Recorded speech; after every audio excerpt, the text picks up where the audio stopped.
Bunso Mix Malino inamin na nga ba ang pakikipag-ugnayan niya sa babaeng ito? Buong detalye alamin.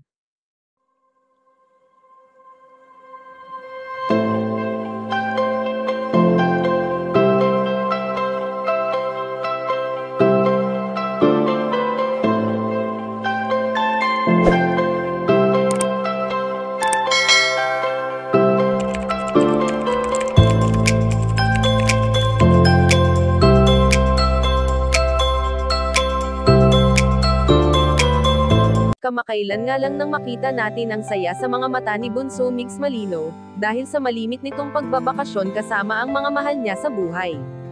Kung ating matatandaan na noon pa man ay nais na ng binata na mag-travel abroad, kasama ang kanyang minamahal na si Cutie Mahal, sa kasamaang palad nga ay hindi na ito mangyayari pa, kahit pa dumaan ang maraming taon sa kanilang buhay, dahil hindi na muling babalik pa sa piling nila ang kanilang prinsesa.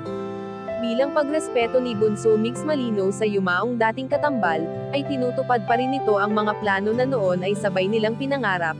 Marahil kung nabubuhay lamang sana sa ngayon si Cutie Mahal, ay sobrang saya ng kanilang samahan na alam naman natin kung gaano nila pinahalagahan noon ang isa't isa.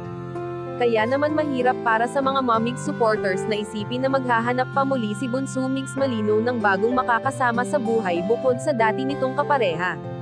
Samantala ayon sa aming impormasyon na nakalap na inamin na ng binata ang tunay na ugnayan nila ng babaeng ito, at ito nga ay ang babaeng matagal nang inuugnay sa binata at ito ay wala nang iba kundi si Angatnil, marahil marami ang hindi makakapaniwala sa pagkakaibigan na mayroon ang dalawa.